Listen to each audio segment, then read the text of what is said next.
मराठा आरक्षण विधेयक विधिमंडळाच्या दोन्ही सभागृहांमध्ये एकमताने मंजूर। मुख्यमंत्र्यांनी विधेयकातल्या महत्त्वाच्या मुद्द्यांची सभागृहात दिली माहिती। देशातल्या 22 राज्यांनी 50% आरक्षणाची मर्यादा ओलांडली आहे, त्यामुळे हेही आरक्षण सुप्रीम कोर्टात टिकेल, मुख्यमंत्र्यांचा विश्वास।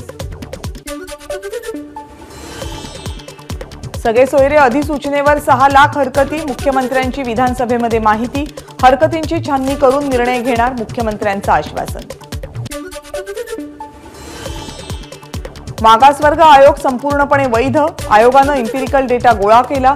मुख्यमंत्री एकनाथ शिंदेंचं वक्तव्य, तर सुप्रीम कोर्टानं नमूद केलेल्या त्रुटी दूर करत आरक्षण दिलं, मुख्यमंत्र्यांचं स्पष्टीकरण। विधान भवनाच्या बाहेर मराठ्यांचा जल्लोष, मराठा समाजानं मानले मुख्यमंत्री एकनाथ शिंदेंचे आभार। आरक्षण कोर्टात टिकण्यासाठी वकिलांची फौज उभी करावी, मराठा बांधवांची अपेक्षा। छत्रपती शिवरायांच्या साक्षीनं आरक्षण देणार असं म्हणालो होतो, जरांगेंना भेटायला गेलो तेव्हाही टिकणारं आरक्षण देईन असा शब्द दिला होता, तो पूर्ण केलाय, मुख्यमंत्र्यांचं वक्तव्य। राज्य सरकारला आरक्षण देण्याचा अधिकार आहे का, राज ठाकरेंचा सवाल। तर निवडणुकांच्या तोंडावर सगळ्या गोष्टी केल्या जात आहेत, त्यामुळे मराठा समाजानं जागरूक राहावं, सरकारकडून तोंडाला पानं पुसण्याचं काम सुरू, राज ठाकरेंची टीका। दोनदा नाकारलेलं आरक्षण तिसऱ्यांदा टिकणार नाही, फसगत करणारं फसवं सरकार। विरोध केला असता तर आमच्या नावानं बोंब मारली असती, म्हणून पाठिंबा दिला, विजय वडेट्टीवार यांची सरकारवर टीका। कुणबी म्हणून आरक्षण घेतलं तर केंद्रात आणि राज्यात दोन्ही ठिकाणी ओबीसीमधून आरक्षण मिळेल, सुप्रीम कोर्टाचे वकील सिद्धार्थ शिंदेंची माहिती। तर आता मिळालेलं आरक्षण हे 50% ओलांडून मिळालंय, सिद्धार्थ शिंदेंचं वक्तव्य। मराठा समाजाच्या मागासलेपणाचं सर्वेक्षण करून मराठ्यांना आरक्षण लागू केल्याबद्दल विशेष आभार आणि कौतुक, संभाजीराजे छत्रपतींची प्रतिक्रिया। तर आरक्षण कोर्टात टिकवण्याची जबाबदारी ही पार पाडावी, संभाजीराजेंची मागणी। परदेशी गुंतवणुकीमध्ये महाराष्ट्र अग्रेसर, महाराष्ट्रामध्ये 65,000 कोटी रुपयांची परदेशी गुंतवणूक। 2028 पर्यंत राज्याचा $1 ट्रिलियन अर्थव्यवस्था तयार करण्याचा प्रयत्न, राज्यपाल रमेश बैस यांची माहिती। मराठा आरक्षण देताना ओबीसी समाजावर अन्याय होतोय, मंत्री छगन भुजबळ यांची मंत्रिमंडळाच्या बैठकीमध्ये भावना। सगळे सोयऱ्यांच्या अधिसूचनेविरोधात 6.5 लाख हरकती आल्यात, या हरकतींचा अभ्यास करण्यासाठी वेळ लागेल, छगन भुजबळ यांची माहिती। शुक्रे समितीनं काढलेल्या मराठ्यांच्या आकडेवारीला नाकारत असल्याचं भुजबळांचं वक्तव्य। लोकसभेसाठी महायुतीचा 32-12-4 फॉर्म्युला ठरल्याची चर्चा, भाजपला 32, शिवसेनेला 12 तर राष्ट्रवादी काँग्रेसला 4 जागा देण्याबाबत प्राथमिक चर्चा, तर अंतिम निर्णय दिल्लीतून होणार असल्याची माहिती। लोकसभेच्या जागा वाटपामध्ये जेवढ्या जागा शिंदे गटाला देणार तितक्याच जागा अजित पवार गटालाही मिळाल्या पाहिजेत, जागा वाटपावरून मंत्री छगन भुजबळांचं वक्तव्य।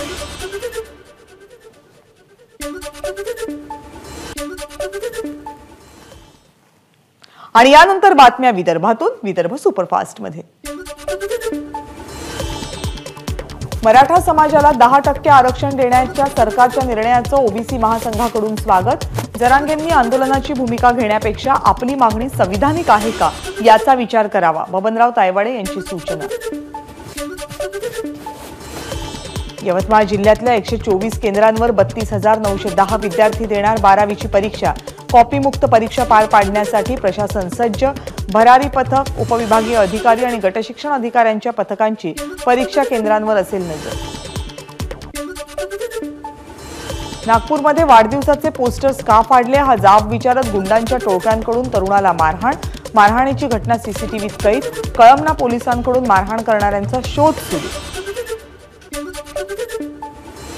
नंदुरबारमधल्या सराफा गल्लीतल्या घराला भीषण आग, दोघे आगीतून बचावले।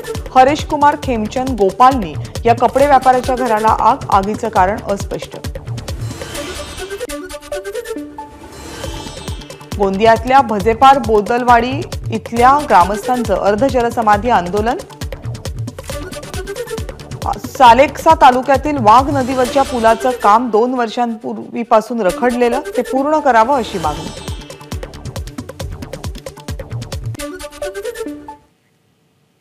आणि यानंतर मराठवाडा सुपरफास्ट.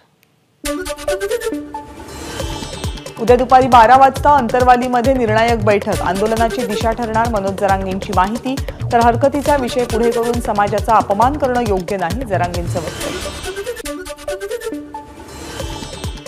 मुख्यमंत्र्यांवर विश्वास ठेवून त्यांना 6 महिन्यांचा वेळ दिला.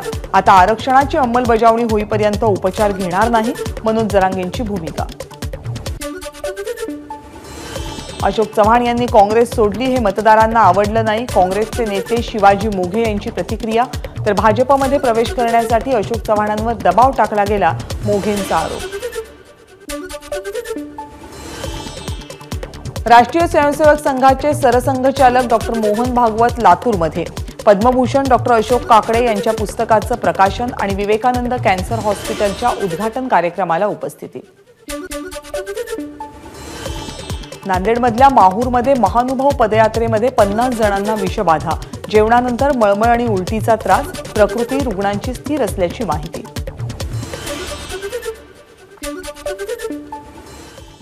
आणि यानंतर पश्चिम महाराष्ट्र सुपरफास्ट.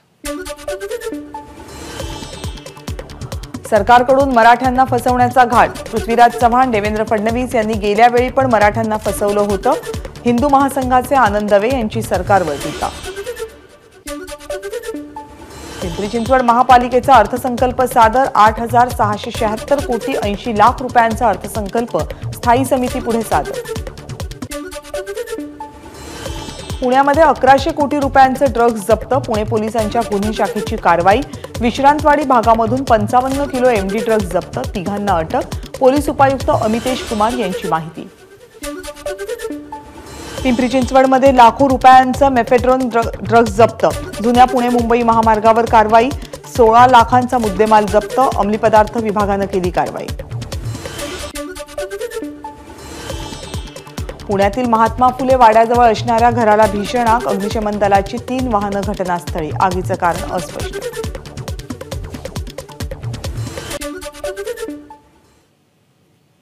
आणि यानंतर सुपरफास्ट उत्तर महाराष्ट्र. मनसे अध्यक्ष राज ठाकरेंच्या हस्ते 8 मार्चला नाशिकच्या काळाराम मंदिरात आरती. स्थापनेनंतर पहिल्यांदाच मनसेच्या वर्धापन दिनाचं यावर्षी नाशिकमध्ये आयोजन. 7 ते 9 मार्च राज ठाकरे नाशिकमध्ये असणार मुक्कामी. शिर्डी लोकसभा मतदारसंघात अंधारेंची मुक्त संवाद यात्रा. ठाकरे गटाचे लोकसभेचे संभाव्य उमेदवार भाऊसाहेब वागचौरेही यात्रेत सहभागी. साई मंदिर परिसरातील हार प्रसाद फूल व्यावसायिकांसह नागरिकांशी साधला संवाद. शिर्डीमध्ये भाजपचे विवेक कोल्हे आणि सुजय विखे पाटील समर्थक आमनेसामने. राहाता शहरातील शिवरायांच्या पुतळ्याला अभिवादन करण्यासाठी आलेल्या कोल्हेंना विखे समर्थकांकडून विरोध. नाशिकच्या नांदगावमध्ये 40 दिवस उलटले, पाणी पुरवठा नाही. नांदगावमध्ये संतप्त ग्रामस्थांचा रास्ता रोको. पाईपलाईन नादुरुस्त असल्यामुळे पाणी पुरवठ्याला उशीर.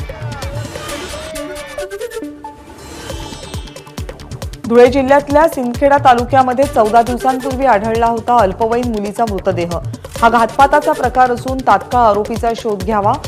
आदिवासी बांधवांची तहसील कार्यालयावर मोर्चा काढून मागणी. एबीपी माझा, उघडा डोळे बघा नीट.